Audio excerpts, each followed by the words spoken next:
What's up, everybody? Happy Wednesday. I used to tell my wife happy hump day. She doesn't think that's very funny anymore. So it's kind of worn out. So happy hump of the week day. We'll say that. Hope you guys are having a great week. We had a little bit of a hurricane kind of tropical storm hit us here in Austin. It's been raining for like 2 days. It's a little overcast today. No more rain. So that's good. But I shouldn't complain because it's still 73 degrees. Really have some great content scheduled for you guys today. We're going to talk about, and those guys that are in my elite program knows that you guys all know that I talk about selling upwards $200, $300, $400, $500 per seat. And I'm really excited because I have Robin from Uplevel Systems. You're the VP of marketing at Uplevel, right, Robin? Yeah. That's good to see you got it. And and what's interesting is Robin lives like 2 miles from me here in Austin. Yeah. But because of pandemic work from anywhere times, you're up in Lubbock doing some family stuff, I think you said. That's why you have like a tape room. And also, you just showed me your awesome spectacle right next to you. Can you show me what you have right next to you? Yeah. So let me put this in perspective. I'm working out of my family's rent house that's currently unoccupied that we're redoing at the moment. So there are all these tape lines everywhere. And to the left of me is a lovely toilet that we've pulled out of the spare bathroom. I love it. So that's kind of the pandemic work on the toilet. It's what you should be doing. That would be. Well, I'm sitting on the floor, so I might as well be sitting on a toilet. Just pulled up the toilet, sat on it, and that would be a great story. So yeah, lovely. I'm sure everyone loves to see that. You guys have been fully disgusted by Robin and Chris. And actually, this isn't normally how I work. It is what it is. It's pandemic time. We got to have fun. Robin and I had lunch. What was that, like 3 months ago? Probably 2 months ago. Yeah, certainly during the pandemic, whenever that was. During the pandemic, it was right when the restaurants in Austin here opened back up. We went to a nice little restaurant, had a nice lunch, and it was kind of like actually there was no masks then. It was very interesting because everything just opened fresh back up, but there was no masks, and now in Austin, masks everywhere. So it's good to see you. Glad you're doing well. Let's get into the core of what we want to talk about today. So you guys know that are watching this. And to be actually, Robin, you and I haven't talked about this. Mm-hmm. We have a lot of MSPs that we talk to every single week. And the biggest thing that I notice is coming into our discussion meetings, and they're usually like, we book little strategy calls to talk about MSP growth. What we see as an average across the board, across all of our clients, per seat per month pricing is about $63 per month. Now, I've seen as low as $9 into businesses. Right. I've also seen as high as $900. Right. But the average that comes in is about $63. So yeah, which is certainly surprising. Yeah, it's lower than you might think, but what's kind of driven this for everyone that's watching is if you think back, we've had this good, better, best model that's been preached. I sold it. It's been preached in the MSP world I started learning that stuff in like 2004. So it's probably been preached in the MSP world since about 2000. And it was like a small offering just to get in the door, then a medium offering and a high offering. And all of that was before cloud. All of that was before cybersecurity. But what a really important thing is to do, and we're going to talk a lot about this today, how to grow your monthly recurring revenue per seat as high as possible. Now, Robin, give us a little background on what you do, and then we're going to bring in what Uplevel Systems does on top of that. But what does Uplevel Systems do just as a core, and we'll dive in. Yeah. So as Chris mentioned, I'm the director, VP of marketing. So I actually came into Uplevel through another company called Ixia. We did network visibility and security, but on the very different side, on the enterprise side. And so Uplevel is really a great transition between the enterprise world of what has been in the industry for decades, right? And certainly been the best practices as far as technology goes, and bringing that to the small business. So we really focus on bringing the core functionality of what small businesses need at a price point and the technology that they need, right? Often small businesses get thrown into a bigger bucket of technology, thrown in features that they don't necessarily need. It costs MSPs more time to configure, higher expertise level as far as the techs that they have to hire, and then certainly the budget capital costs that it costs the small business. So we're really working to dwindle that down and make it more specific to the small business, because they've really been left out between this consumer grade infrastructure and the enterprise grade infrastructure, and they're sitting between the two. They certainly have a lot of similar needs, but they're at very different price points, very different timelines as far as deployment goes, and then certainly the technology is kind of we call it the Goldilocks, right? It really has to be a Goldilocks of technology. Yeah. Cloud plays a big piece of that, but finding the middle ground. So that's really where Uplevel kind of fits into the holistic marketplace. Well, and I think one of the things that we see in my elite program is we have a lot of clients that have all their legacy gear, and then they have pieces of cloud here and there. And some of these things, folks, are how you are going to get your price point. And I'm going to give you some specific tips, and then we're going to talk about how to plug cloud into that. But this is how we get our price point higher. The biggest thing that my recommendation is for you guys to do coming out of the box is take away your multi-level offerings. Get rid of your good, better, best. Go into you are the expert. You need to look at the scenario that your client has, and you need to then plug in what is the best offering for them. Uplevel is one of those tools. We also have multiple scenarios where you can expand that. We also have a lot of scenarios now where MSP clients, they're in their legacy hardware model, but they've had to force all their people from home. And what's happened? All of their Active Directory has kind of gone out the window. All of their security, their multi-factor has gone out the window. In many MSPs, what they've done is they've allowed their clients to be the ones that stipulate, take things off of this because we just want it to work, and then security dies and all these other things die. And this is an opportunity for you guys to bring this back in and at the same time tweak the system and add a bunch of stuff to it. So Robin, you heard me just mention the Active Directory piece. You guys have a pretty unique scenario for your for offsite Active Directory with your IS system. Can you talk about that a little bit really quick, just so everybody knows about that? Yeah. So we built a domain controller directly into our firewall. So there's a domain controller built into the firewall, and it gives you the on-site domain controller functionality that you're used to with a true Microsoft AD server on site, but also the cloud visibility, scalability, and cloud control, right? So you can remotely control it. We have customers that deploy the entire system entirely remotely, which was huge during COVID, right? When all that started happening, they didn't have to beg clients to let them into the office or interact with anyone. They could simply do it from anywhere and control the entire domain controller from anywhere. And the fact that it's built into the firewall means that there's a lot less configuration that needs to happen because we are both the DHCP server, the DNS server, right? There's a lot of automatic configurations that automatically all the things happen. you need to do to actually run the network from the enterprise side. Yeah. This really helps your professional services organizations, anybody that's compliance driven, and anybody that's financial, anybody that's medical. This is things that should be put into legal as well. Right? You agree with all that? Yeah. Okay. So thing number one that I recommend. Legal.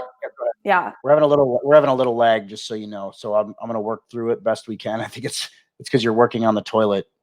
It's probably me. I'm sorry. Yeah. Yes. So what were you going to say? I lost that for a second. I think you're back. You're okay. Yeah. So I was just going to say legal, insurance, really anything that has any sort of sensitive data that anyone comes into contact with, right? Social security numbers, tax returns, bank account statements, all of that good information, and legal certainly fits right into that. But there's a whole slew of other ones that also qualify. Yeah.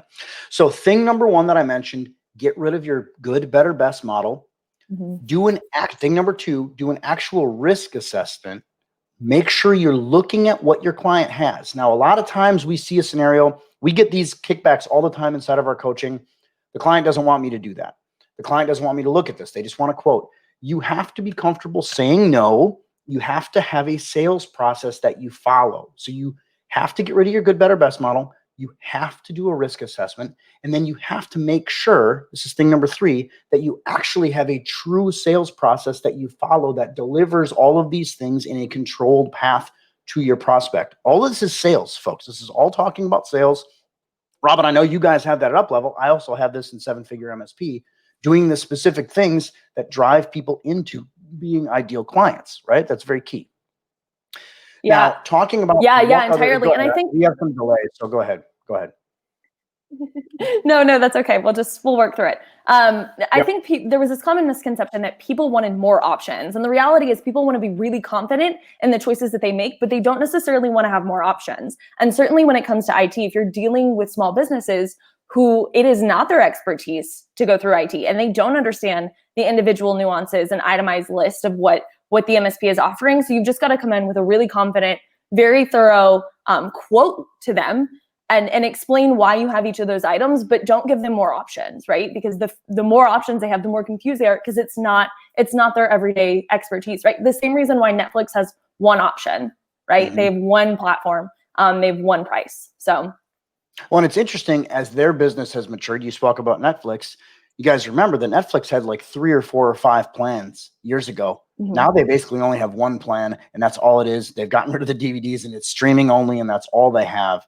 So it's really, really important to get rid of your good, better, best. Have one option that the professional sets out. You guys are the professional. You have to put this in front of them. If they have a rejection on price, and we'll get to how you should do some pricing in a minute here, but if they have a rejection on price, your option isn't pull things out, it's extend the term.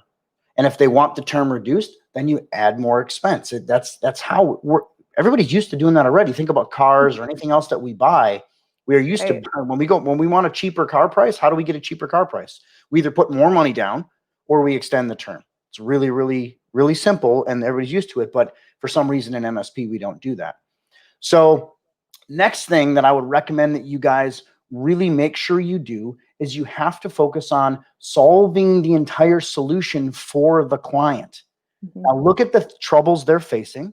A lot of the time now, and one of the reasons that we have Robin and Uplevel Systems on here talking about this is obviously we talked about the Active Directory side just a minute ago, but we're going to talk about how important it is to put things in the cloud, make sure that you actually have things running off of a remote environment and allowing everybody to work from anywhere.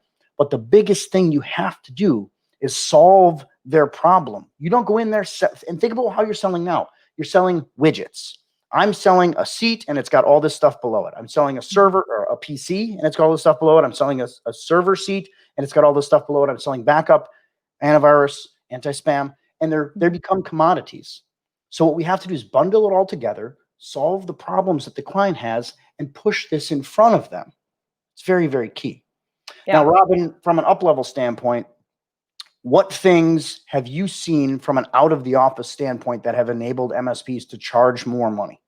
Yeah, so this whole COVID situation really kind of spun MSPs on their head, right? And so MSPs that we see being really successful right now are those that are going in and finding solutions for work from home, right? So finding long-term stabilized solutions and having customers actually invest in the long-term stability of their customers, of their employees, the security of them, right? Them having the most productivity as possible. MSPs that are finding solutions around that and really targeting this work from home scenario to allow either 100% work from home for their customers or some sort of hybrid solution in the future have really been successful. And especially as we continue on this path, the term flexibility is going to continue to come up. Though customers are getting much more stabilized in how they're working right now, the flexibility moving forward and how we kind of address the major overarching changes that inevitably are continuing to come is going to be huge for MSPs. And those are the ones that we really see being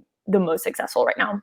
Yeah, and I agree with you. And just so you guys know this, I've been selling cloud since 2009. I sold my very first IaaS deal. And if you guys don't know what IaaS is, it's infrastructure as a service. I sold my very first IaaS deal in 2009. That's literally 11. It was actually probably around this time, 2009 is when I closed that deal. And I became very familiar with cloud, very familiar with IaaS. So I'm extremely comfortable talking about all these other things and all of this stuff. And it is such a value add. And you have to look at it as a way to increase the value and more importantly, the stickiness that you bring to the table. When we talk about stickiness, Robin, how much do you see stickiness playing a factor into MSPs winning these deals? Yeah, no, I mean, it's huge, right? Because it's so much more, a much larger headache for small businesses to go in and rip out infrastructure and change IT service models that are working, right? So having things that solve not only the customer's problem, as Chris mentioned, but also having something that the customer feels confident in. And again, reducing the number of options they have, because the number of options don't necessarily make people feel more confident, but giving them confidence because you're the expert. So this is really where MSPs can come in and shine of how do we move to a work from home or a hybrid solution model moving forward and continue to grow the business so that employers feel confident in the productivity that their employees have, and they're not running around acting as part-time IT people, troubleshooting internet connectivity issues that they have at their house. So that kind of stickiness and solving customers' problems, whether it be in the office or at home, right? Because we're now in this weird middle area of, do MSPs who previously hadn't supported home offices start to break out because it's now essentially a satellite office for the company, right? Yeah. All these home offices are effectively satellite offices now. And so how do we continue to solve problems? It's really interesting you say that, because I use Gusto as my payroll, and they see all, and my staff's all over the nation, and they see each one of them exactly like that. They're a satellite office, my payroll team, because it's just, I have to register in the state I'm in, and they see it as a satellite office. So I totally agree with that mindset. So let's come back to the, how do we generate more per seat price? I'm going to give you guys a couple more tips from me. I'll let Robin keep chiming in as we go here. We'll deal with a little bit of our internet connectivity issues as it's, again, COVID time. Sorry, guys. Oh, Robin's sitting on a toilet in Lubbock, Texas. That's like, if you weren't here, I know. I would have. Actually, can you show the picture of the toilet again, just so everybody doesn't think you're really? She's in a room where there's a toilet sitting right next to her. We just gotta gotta do. That's why the internet's not working. So if you weren't here in the beginning, you see what we're dealing with. Also, one thing I forgot to mention before I jump into my next couple bits here, we're going to be giving away some prizes at the end of this webcast today. We have two $50 gift cards we're going to be giving away. We have somebody that won our pre-registration gift card, and then we also have people that are live on the webcast with us that comment. We're going to be doing that. Plus, we have a giveaway that's going to be for somebody that signs up with Uplevel Systems today for a demo. So, okay, so a couple more things in order to charge more. You heard Robin mention in her take that just a couple of minutes ago about not having to troubleshoot, be the on-site IT guy all the time, because you're dealing with little things, and it comes even harder when you're having to go to people's houses because they have home-based internet. When you can control the infrastructure, it becomes and solve the problem, it becomes a massive thing. Yeah, definitely. Go ahead. Yeah, so I mean, that's really the name of the game here, right? How do we grow the MSP's actual footprint? Because all these customers are now growing. Their employee base is just basically sprawled out exponentially all of a sudden. How do we continue to have the same service level that we did before? Maintain margins, right? Because the last thing that we want is for our costs to skyrocket, and then all this tech time be spent on troubleshooting minor issues, and do so where it makes sense for us to all of a sudden start charging more, right? So this is really the name of the game right now. And the biggest thing is having remote access to all those devices so that the small issues, the day-to-day issues, and even major issues can start to be troubleshooted remotely 100%. And you can have lower end techs doing so, right, as a tier one infrastructure model, so that customers still see the same level of support that they did when they were in the office that they do at home. And so that, accountants and attorneys. All of that is really key. Specifically, guys, you heard her mention one thing: making sure that every single incident is treated as a remote incident first. That's how you can scale your support staff really quickly. So that's really key. I'm going to come back really quick to the everything, not having to do all these individual troubleshooting items. One of the reasons you can do that, let's slide back to the everything all-inclusive package that I'm recommending that you sell. Make sure that it is a full stack solution. So not only your typical managed services, which is your help desk, all your management of the PCs and servers, and your backup and your managed firewall, manage the entire infrastructure, but also provide cybersecurity and also provide the right solutions. Become an all-in solution stack provider, and do not sacrifice your stack. When you do this, you become super sticky, that we talked about earlier. You also become super relevant to their business, not just technical. You become super relevant to their business. And the other thing that's really, really critical with this is you cannot sacrifice pieces of that stack. So you're solving problems for their whole business. And just think about a CPA firm. And I'm just going to throw this out there because we work with a lot of CPAs in terms of my MSP clients are dealing with CPAs a lot. Let's think of a CPA firm and how critical their nature is. Most MSPs would go in and support exactly what they have. When in reality, in order to properly support a CPA firm and all of their people now working from home, you can't have a legacy system that just is whatever they had. So you should be going in there providing the best-in-class solution: cybersecurity, remote servers, remote cloud desktops, whether that's VDI or Microsoft Virtual Desktop or whatever you're going to do. And then also have massive amounts of support, and all these other things tied to it, but you're providing a complete solution for them, and you can then start to charge much higher rates. And we said $300 per seat coming into this. It should actually be higher. We see an average of our clients, if they're including things like PCs or servers, or also IaaS, infrastructure as a service, and we're going to kind of close out here in the next couple minutes talking about that. But all of that should be included. We're seeing $450 to $500 to $600 per seat sold, even as small as, like, many of my clients have a $500 minimum and they're selling 1 seats that way. That doesn't even include some of this stuff. So you include that full infrastructure, you go do the whole thing for the CPA solution. Stop getting yourself caught in this 50 to 60, that $63 a month model. Build a solution, make the stack your recommended stack as an IT guy, as a professional, and sell them that whole thing. And it should be $300 to $400 to $500 per seat. I don't care how high it goes. Obviously, if you get in the 500 seat model or whatever, you can start to reduce your minimums because you have to put things in place. But all that stuff goes together, and it really, really makes a lot of sense. Any comments on that, Robin? And I got a couple other questions for you.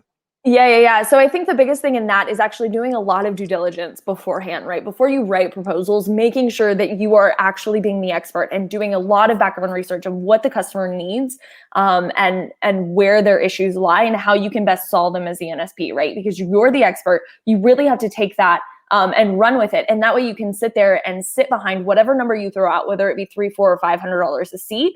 And whenever they start giving you backlash on pricing, right? That's too high, whoa. You can sit there and actually very clearly articulate the value that you're adding in each individual item, but package it together, right? Make sure that they're confident in the solution that they're getting and it fits their needs. That's really the largest thing. It takes a much more time up on the front end, but it pays dividends, on the long term moving forward. Yeah. So a lot of MSPs are getting the whole, you just heard me reference the CPA. That CPA wants to use their own stuff. Right. A lot of MSPs are seeing this. I want to use my own gear. I want to use all my own stuff. I want to stick on my server model. How do we combat that? How do we come back to this, or how do we get around that issue? Yeah, I think wanting to use your own servers, especially in a legacy situation where we're running up against any sort of, end of life deadlines, but most importantly, transitioning into new models like a work from home situation, this is the perfect opportunity to switch stubborn clients that previously had not wanted to move off of their infrastructure onto something new. Because we know that legacy devices and legacy infrastructure, for the most part, really isn't built for this. And there are much simpler, beautiful solutions that would combat a lot of the issues that they're going to see working from home, that previously, would have been nightmares to try and troubleshoot. And you can explain that to them, right? If you stick with this legacy model, we're looking at 3, 4, 5 times the support cost, right? And depending on how you price it out as an all-in-one or by support hours, right? That's a very compelling model. And certainly with IaaS, and we'll talk about this more in just a second, but infrastructure as a service, having the flexibility, right? Even though they don't necessarily own their infrastructure, having the flexibility to change that over time is critical moving forward.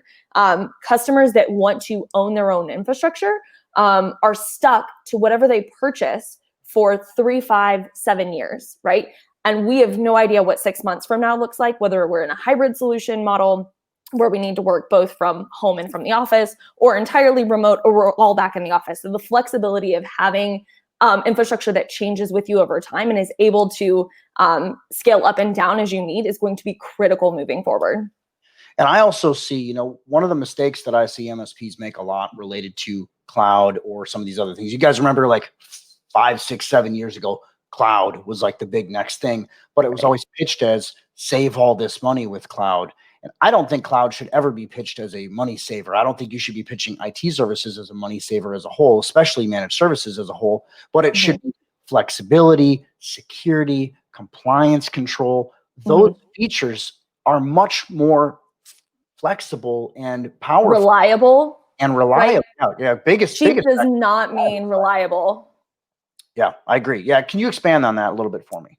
Yeah. I mean, certainly customers that are reluctant to move off of consumer grade equipment, this is the number one thing to tell them, whether it be consumer grade or just legacy. The reliability from 5 years ago to today is so different, and as far as the actual hardware and infrastructure. And so even though they may be saving a few dimes here and there on the physical cost of the infrastructure that they're purchasing. What they lose money on is the troubleshooting time of their MSP, right? Or the troubleshooting time of their staff, or the lack of productivity with their staff. So it's funny that you mentioned CPAs. We have an accountant client who, being an accountant, they are very in tune with their numbers. They actually ran the numbers of how much it would cost if they experienced, a 3% downtime per year. And it's significant, right? When you have accountants that are billing per hour and they cannot bill those hours, it's significant. So the reliability in those specific customers, whether it be professional services or not, it is huge. And expanding on that financial impact is a great way to kind of combat the typical lack of wanting and to. I think that really affects attorneys, any of your big professional services industries. Exactly. Really, I have a couple of questions that are coming in here from the internet. I don't know who this is from because they didn't you have to do like an app authorization on StreamYard ahead of time. But some customers resist moving forward moving everything to the cloud because no internet, no nothing. So how do we overcome that resistance? I want to get one little tweak in on that, and then I want to get your opinion.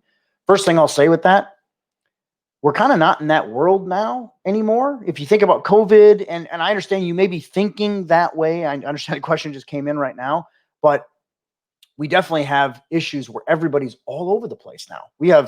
If we got 20 employees, for example, I have 20 employees, I have 20 internet connections to worry about. We run everything off the cloud. The amount of issues that I run into from a no internet, no nothing problem has honestly, I think the only time we've ran into an issue is when Lisa in Phoenix had a power outage for like 2 hours, and it is what it is. Like, you deal with that. So there's not been this big no internet issue because not everybody's working from the office anymore. And I think the days of that are very limited and very gone. We've also seen in the last 3, 4, 5 years, internet has changed, especially now if you're outside of America, I understand. But for the most part in big countries, it's not an issue anymore. So that's my opinion on it. Yeah, no, and I would wholeheartedly agree with that. But the kind of segue that I would take on that is, if you have customers that are very, very sensitive to no internet, no nothing, or are running so many applications that they just cannot live without, this is where you've got to have an LTE backup, right? Start running data, hotspots. We obviously highly recommend LTE actual routers that have LTE on them, and then have some sort of dual WAN failover built into the firewall, or you can always bring in a second ISP, right? And do actual load balancing. If they're out in the middle of Lubbock, like I am right now, and there's very little internet connection, you can combine those two services. So you get at least a decent amount of bandwidth. But I completely agree. I mean, the number of hotspots that we have right now just on our phones kind of combats, at least in the US. 5G is rapidly going to change that too over the next 2 years here. And the 5G will be a game changer. Yeah. The person just commented here, it's more an internet speed issue, not an internet availability issue. I don't disagree with that, but it's far more of an issue when you have 25 people in an office than when you have 25 people working from home. And I'm not saying it's a solution for everyone. I'm saying it should be an option it should be a tool in your tool belt. I mean, just because, and again, I agree, Robin, I think you could say this, Cloud IaaS is not a fit for every single client, but it should be an option that you have in your tool belt to use when you as the professional see fit. And it helps you, all these things together, help you to bundle all these things together into long-term agreements that are one flat rate per month. And you as the professional say, here's what you should have. Here's that bundle that I put together. I'm the professional. Here's what it is. Do you agree with that? Yeah. Oh, entirely. I mean, it really is a risk asset, right? Like, it'll cost more to bring in secondary lines if it really is a speed issue, and start aggregating lines together, or multiple LTE links to aggregate those together in the event of a failover. It costs more, but it's really just a risk tolerance at that point and what the customer is willing to endure if an internet outage does happen. And they just said, Spectrum was out last week for over 24 hours. And I understand all these things. I mean, but here's what I will say to that. How many of their employees can just pick up and go work from home then? And if they have an IaaS infrastructure, it doesn't affect anything. Like, there's no impact. Right. Like, if my headquarters is a WeWork office here in Austin, right over there at Barton Hills. If you don't know where that is, Robin, that's where my office is.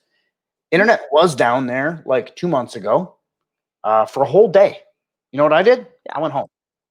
I can work off my laptop. I can work home. I can work from anywhere, and it really isn't a big factor. So it's again, don't get too caught up in the details. We're talking about specific scenarios and a tool in the tool belt. Hammer doesn't work every time, but it should. Right. But carpenters are carrying around that hammer everywhere they go in the tool belt, and it should be there. That's a great way to put it. Yeah, I mean, it again, so just depends on the actual industry that they work in and the business that they do and their risk tolerance, right? If you're a doctor's office and the internet goes out and you can't run insurance, right, you've got to have some sort of backup to allow you to do so. We have an attorney client who they are constantly on Zoom calls right now because of COVID. They can't go into the courtroom, so they're having to do all of their hearings with judges and other opposing counsel over Zoom.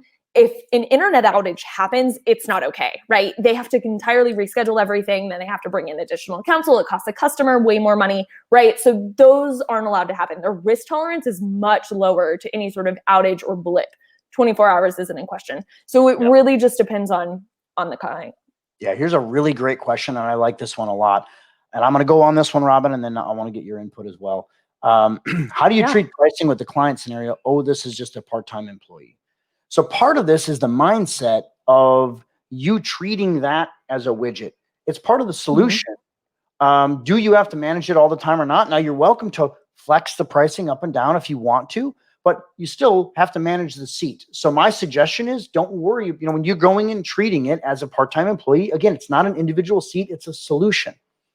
So price it based on the solution set. And okay, they're a part-time employee, that's fine. Doesn't matter. Like, it doesn't change my price. It's the same thing. But I'm not saying talk about individual seat pricing. You're going into them with a here's what the solution price costs, including your part-time employees. Like, if you want to do part-time employees, that's fine. And CPAs are a great example of this because half the year they ramp up and they ramp down.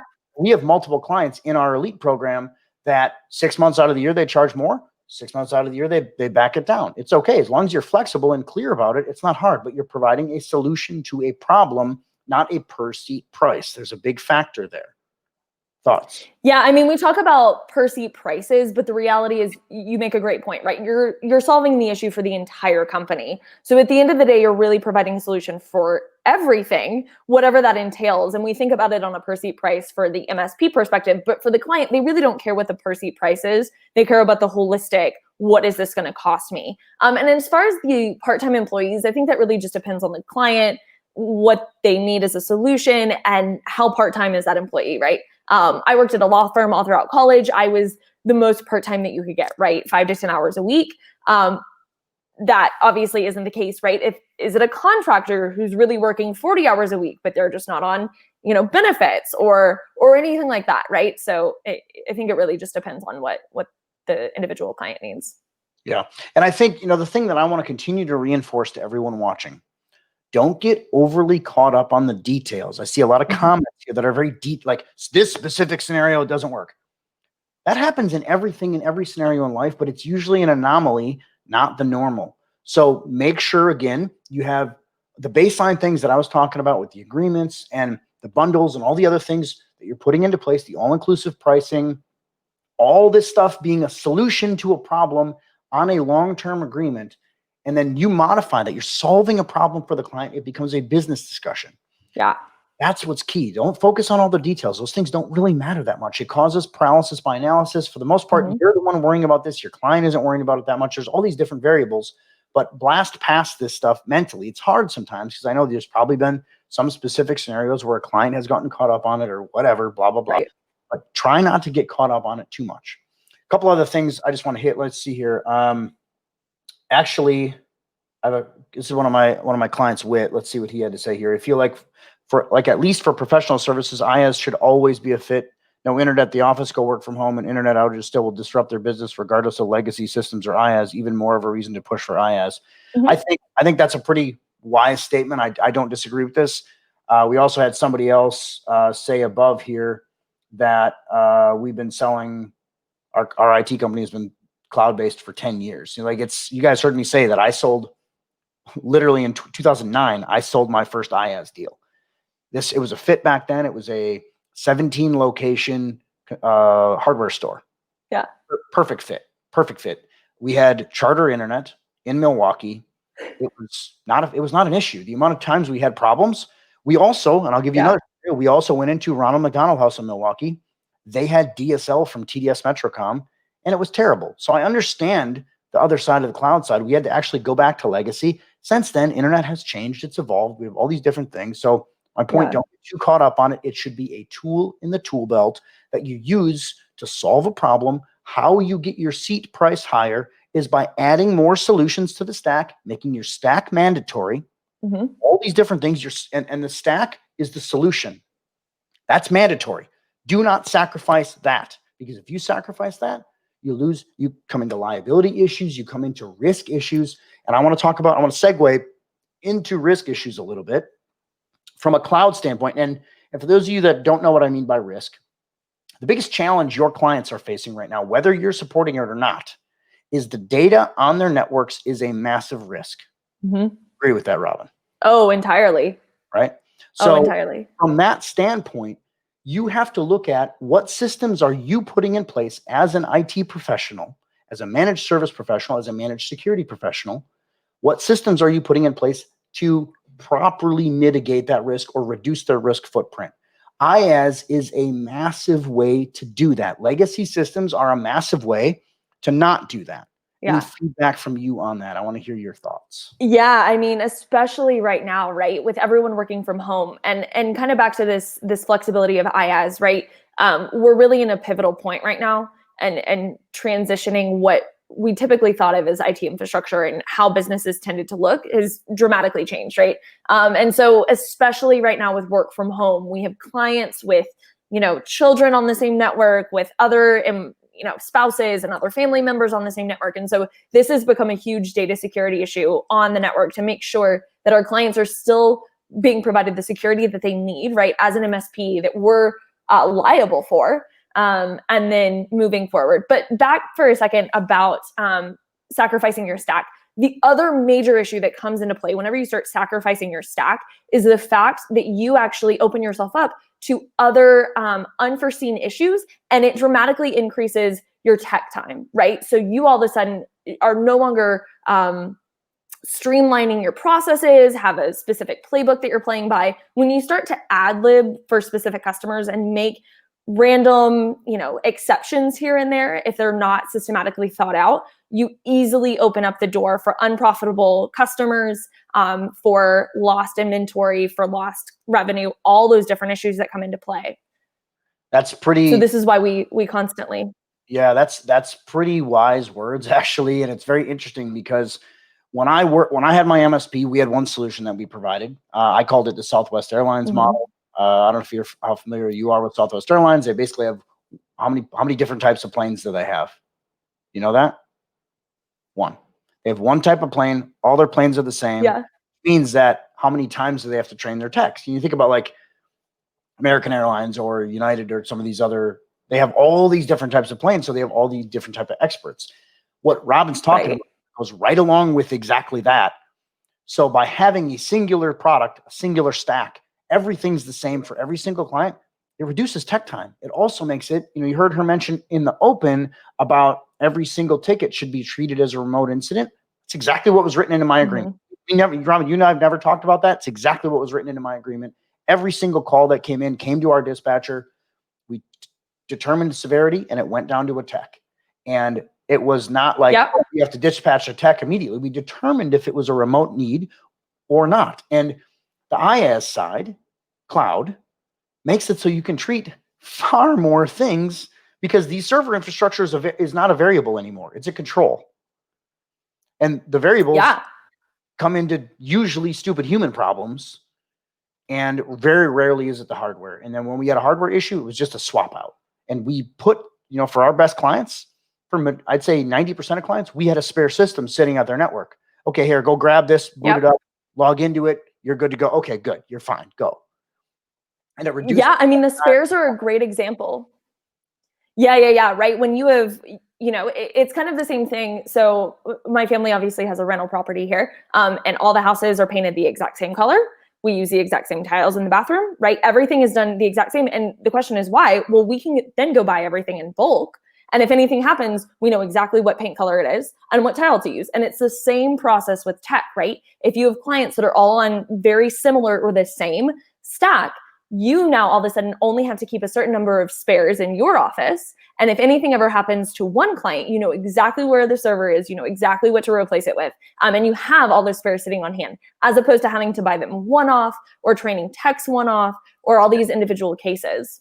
Yeah. I mean, you sacrifice your stack, you sacrifice everything. And I know some people are mentioning that switching to IaaS doesn't always fix security issues. Yeah, but neither does putting in a managed firewall. Always. Like, there's all these different variables. Don't get caught up on the details. I keep saying that, but we can't get caught up on that. We can't. It's not. Let's focus on sales before you focus on worrying about the tech. I know that sounds crazy as a technical person, but you need to. Cash flow solves all your problems. And what we're trying to do is get you properly margined, higher priced, better value solution problem cash flow. That's what we're trying to get you. And I promise you ask any of my clients. I was talking to George McCracken yesterday. We changed his life in 6 months by focusing on cash flow. And he was a super tech coming in. You know, it's a little bit of a segue. I have one more question that I want to just go hear from the audience. I want to use this one because it's exactly kind of what I was talking about before. What about when a client has 13 computers but only 6 employees? Would you charge per seat? I would calculate what is my support costs. I'm not worried about charging per user. I'm not worried about charging per device. I don't care about that. The client's not going to see that. I'm worried about what does the solution cost me to support. That's what I'm charging them. And we're cheap. You know, we're going to be more expensive than our competitor. Who cares? Show your stack, show your value, show all the things. Now, all this comes down to how you're presenting and how you're selling. Absolutely. Yeah. Which is key. It's what we teach them on program, right? But it's all about building value. And if you're losing deals based on price point, you are not properly equating the value, and you're not eliminating, and more importantly, from a sales standpoint, you are not eliminating the price objection before you present. Think about that for a second. It's on you as a presenter to eliminate the sales price too high objection before you present. Because if they're giving you that objection at the point of sale, you skipped a step. Noodle on that. You never want to be the cheapest option. You never want to be the cheapest option. Even from a business perspective, you never want to go with the cheapest option, right? Because you know that there's some sort of value lacking. So you need to be able to show exactly what the value is. And as far as the 13 versus 6 employees versus desktops, the question really comes down to, like Chris mentioned, what's the solution, right? What's the holistic? What's it going to take you to support? Are 3 of those 13 computers sitting on the sidelines legacy? They're never going to get opened and we should probably dispose of them. Okay, that's a different issue, right? And so look at more holistically, what is it going to take you to support the client and what they need? Yeah. I'm going to hit this one and then we're going to go into a little bit of a demo from your stuff. Yeah. So again, I can't say who this is from, but how do we get to 300 per seat as the roadmap? If you weren't on for the whole webinar, we kind of gave you the basic roadmap here. Now, I understand it's not in like step 1. Well, it's kind of in step 1, step 2. But you have to, first of all, make sure that you are getting rid of your good, better, best model.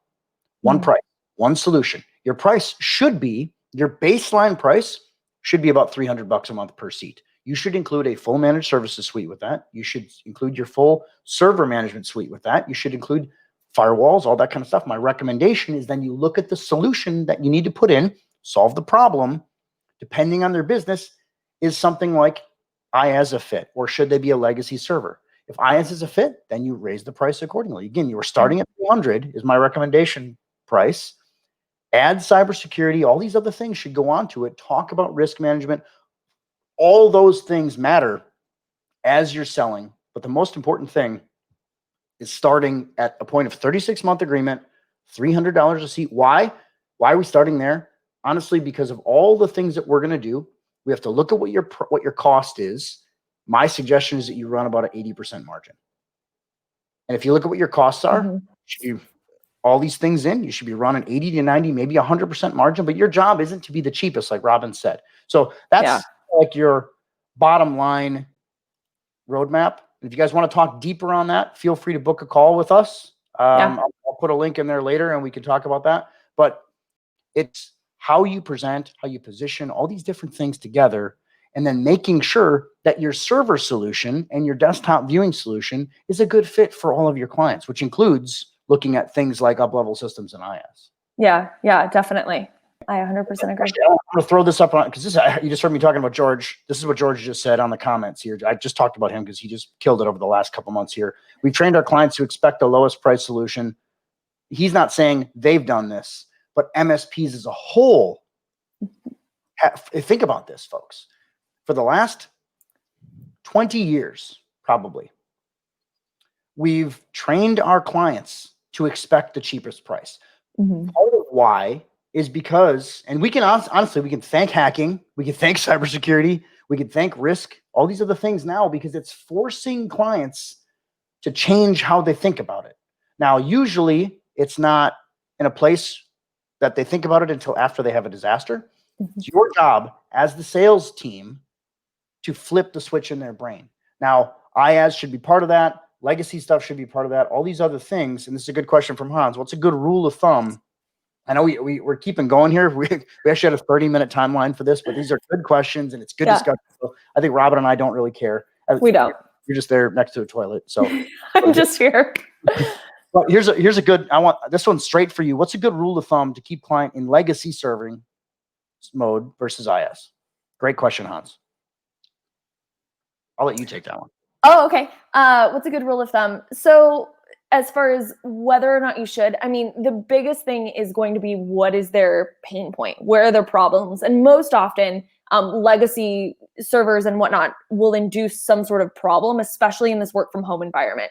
So it's really looking at kind of what the holistic solution needs to be from the MSP perspective to determine what the best one is. But as Chris mentioned, there are very few, and again, based on what your stack is, right? What your solution stack is and what your client kind of profile should always look like, looking at their specific issues and going from there, right? But based on our experience, the IaaS model tends to be very fitting to all because it's so flexible in what they need and how they can grow or shrink later on. Yeah, and here's one thing I'll say. The bigger the client, the more infrastructure they're going to need on the server side, right? Especially with flexibility. My 17 location hardware store construction company that we were looking at was in a place where they knew that they had all this legacy. They had a legacy Linux server that was running a POS. And the baseline quote out of the box was $140,000 of gear in their internal headquarters to run all 17 locations. They were a perfect fit for cloud because every single problem that was mentioned in the comments earlier, internet's down, everything's down. Well, okay, internet goes down, every branch is down. But what happens if internet goes down at headquarters one time? Didn't matter with cloud. So we solved a lot of problems. My point was it was a hammer in the tool belt again. It was something that I looked at and it was whether it was a fit for the scenario. So very similar to what Robin said, put the tool in your tool belt. Is it a fit for the scenario? You have to look at what the pain points are and determine that. Far too many MSPs don't even consider cloud because they don't know where to start is the biggest problem that I see. So having this as a tool and an asset for you is key. It's really important. It's really important. That's what the point is here. Look at their solution, determine the best point. Is cloud a fit? Is IaaS a fit? Are we going to have the same exact problems if we put a physical server infrastructure at headquarters that we put in the cloud? Like internet goes down at headquarters. If it's in the cloud, it doesn't matter. Yeah. Right? Like there's all these variables that we got to think about. My point to you guys, tool in the tool belt. That's simple. And this is really where you being the expert comes into play, right? People are paying you based on your expertise and your knowledge and taking your recommendations to heart, right? So this is really where you've got to come in and say, we see these problems. This is why we're recommending this, whether it be the cheaper option or not, right? And here's why. And think about how, really good point, Robin, because think about how you guys sit there and reflect on yourself as an MSP, as an IT person. How have you been solving the problems as clients come to you? Usually, and I will tell you this, we have hundreds of MSPs in our program. Usually they're come in and they are basing the solution on the customer's budget. Exclusively that. That's the only way that they base it. Not on, I'm the professional. Think about this, you go to a doctor, and I know our healthcare system's screwy in the States, so it's a bad example probably, but you go to a doctor and you're like, my budget's $12, but I have a heart problem. What are they going to do? Have fun. Good luck. That's the mindset. But if they come to you and they're like, hey, I need this big infrastructure for server. Oh, but I only want to spend $700. Most MSPs are going to try and find a way to screw with it until they make it work and accommodate the client. That's because they're so desperate for money, they can't say no. And I love the car example. That is a fantastic example, right? Because if they need a lower price, you stretch it out longer. You don't necessarily go into the, low-end car dealership just because you only want to pay $700 for a car, as we all do, right? You go in and find the car that fits your needs, one that's reliable, has energy efficiency that you want, right? That looks cool, that fits whatever, however many kids you have in the back seat, whatever the issues are, right? You find that car first. And then you start to figure out how you can afford it, right? Whether it be to finance it, whatever your options are. And so we need to take a similar stance with the IT world and go in and figure out, what do you need first? And it's your job as a salesperson, not the IT guy. You need to be thinking as a salesperson first. It's your job to position them the right solution, solving their pain points for your price. I gave you some baseline roadmap earlier. It takes a lot more than just a 45, 60-minute webcast to give you guys the baselines, but I'm give you guys the long-term stuff. But the baseline, start at $250 to $300 a month, move up from there. I'd say start at $300 a month, 36 a month agreement, and then strap on things from there, but do not sacrifice your stack. If you don't have sales process and sales training, you're going to struggle. I'm sorry, but it is what it is. So, and show value, show value, show value, show value. Okay, so we have two things that we're going to do. First of all, I want to tell you guys this right now. Everybody watching, we got a lot of people watching right now. We're about 51 minutes in. I want you guys to comment. We're going to give away two $50 gift cards. One of them, I'm giving away to one of our pre-registrants. This was Whitney Robertson from Trefinian Solutions. So Whitney, congratulations. You get a $50 Amazon gift card from me. So that's cool. Yeah. So that's coming. Tiffany on my team will be reaching out to you. Tiff, you can go ahead and do that. Second thing, and we're going to jump into a little quick walkthrough with some stuff with Robin. Yeah. Comment on this post. This is going to get crazy. Comment on this post the word Uplevel. All one word. Uppercase, lowercase, I don't care. We're going to pick one of those comments. You comment once, it doesn't matter. We're going to randomly pick one of those comments, and we are going to give another $50 gift card. So you guys comment right now the word Uplevel, and we're going to walk through the back of this here. Okay, Robin, I'm going to kind of show my screen here. Yeah. This is your little walkthrough. Do you want to walk us through this really quick? And then I'm going to give our, let me throw the URL up here too. There we go. That's yeah. So another giveaway that we're going to do is anyone that signs up for our partner program, which you can do on this page that Chris is showing here, that URL just below it.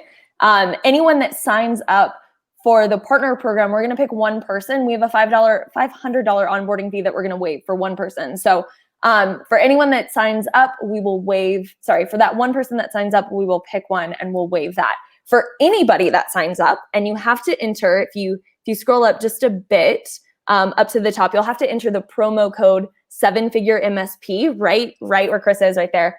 If you enter that code, we will actually ship you a domain controller, that DC gateway that we were talking about, for a 3-month free demo for you to test out for anyone that signs up, not just one person. Some people are going to potentially ask, because I know this is a question that's going to come in. What is your client minimum? So obviously you have a $500 onboarding fee. One person is going to get that taken away today. What is your typical client minimum? So let's say they want to come in.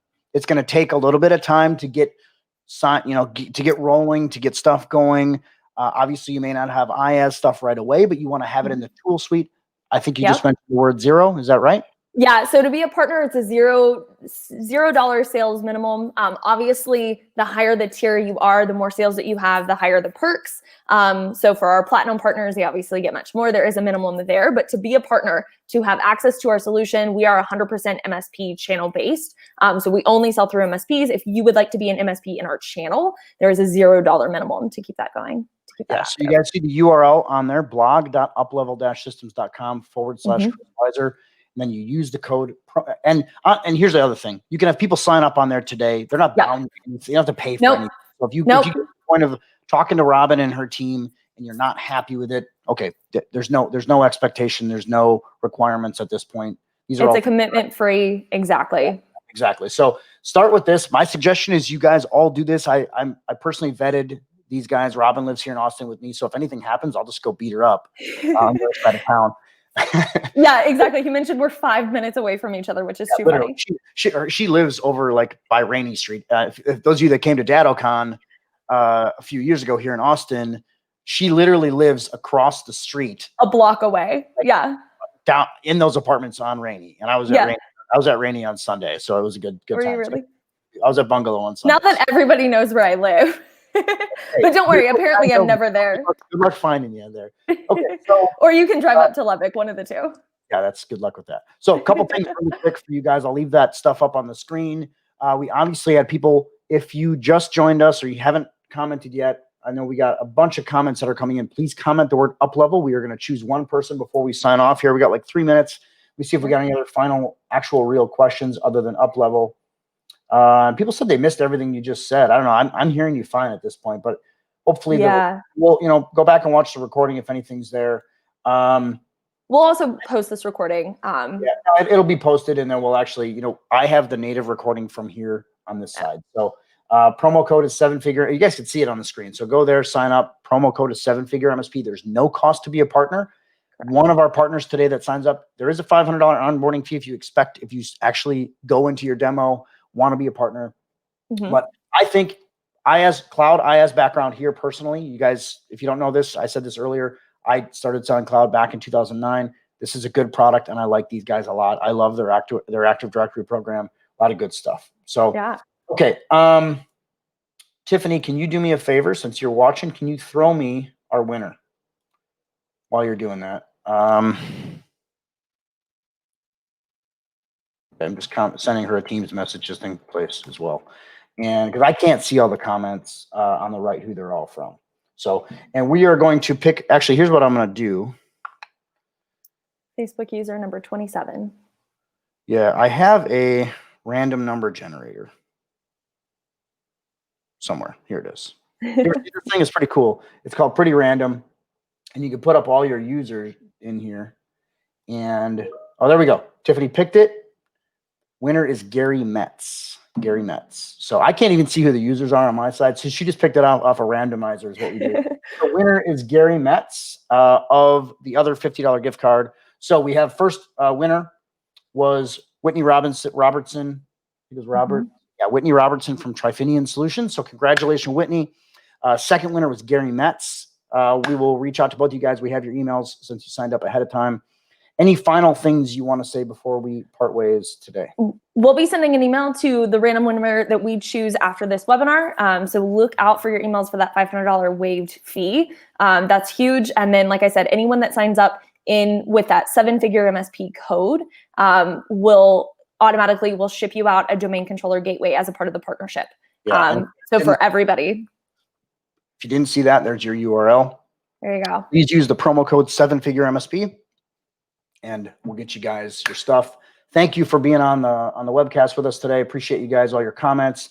If you have any questions for me or any things that you guys want to do, please don't hesitate to go to 7figuremsp.com. You can sign up for a 45-minute strategy call with us. It's the number 7figuremsp.com, just like it is on that promo code, 7figuremsp.com. We can help you guys with all this stuff. Most of our clients, you guys saw George McCracken commenting earlier, everybody's getting 300 a seat or more in our program. So it's very, very key. So Robin, thanks so much for being with me today. Any final things you want to say? No, thanks so much, guys. Thanks for putting up with my awesome background. Can we get one more picture of the toilet, please? Yeah, here we go. There we go. The mascot of the webinar. That's how we end the webcast. Thanks, Robin. It's good to see you. Hit me up when you're back in Austin. We'll go grab a drink. Yeah, thanks, guys, so much. Hey guys, have a good day.